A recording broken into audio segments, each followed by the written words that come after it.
let's think about GDP, the way that GDP is aggregated. You have investment, consumption, net exports, and government spending. Would you agree with the premise that if you were to break down the categories of GDP, that the investment component of GDP typically is more of a leading element than the consumption part of GDP, as is traditional across business cycles? Is that roughly fair to say? Specifically because you have the residential component that's very sensitive and business equipment investment. And if you do agree with that, why is your focus not a little bit more on the components that lead or feed into business investment as opposed to income and consumption?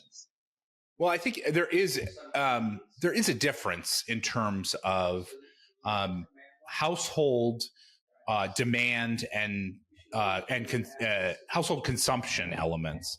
I think in many ways are the most leading of the indicators. And when I say that, what I mean is like real estate investment, as well as, various, large ticket items, let's say, right? Which is that consumption or investment. Yeah. I think about it more as an investment. Durables, I think about as more of an investment. Like a car is like classically a consumption item, but I think about it more as an investment. As consumption, but right. But it's actually a large purchase that is being meaningfully influenced by. I would agree. Yeah. By the changes in interest rates and financial conditions, et cetera.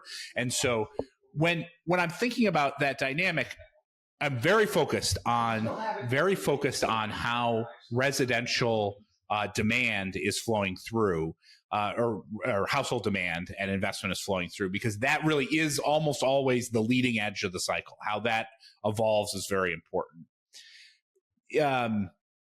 And I think if you go back through many cycles, I think you'd probably agree that, household consumption demand is a big driver.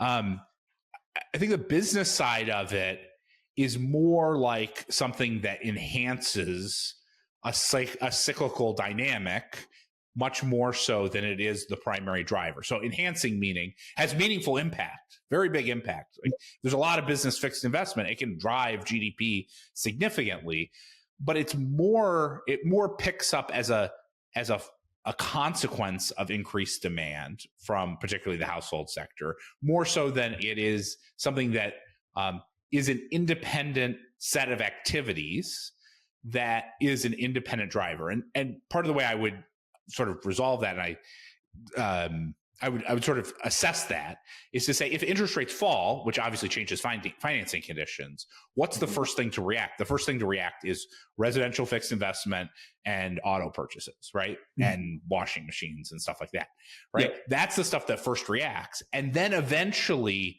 you get more business fixed investment when the household investment and consumption picks up, that then creates, and when labor markets start to pick up, and then once you get enough demand so that it makes sense to do incremental investment.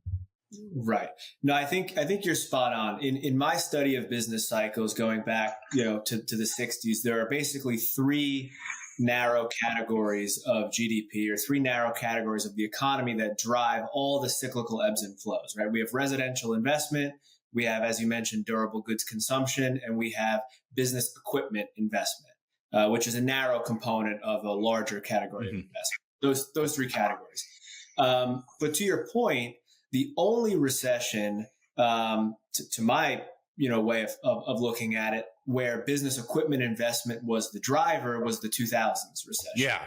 Yeah. That was a big, because the boom in credit was really in the business investment side. And then part of that hangover from information technology equipment, right, and things like that.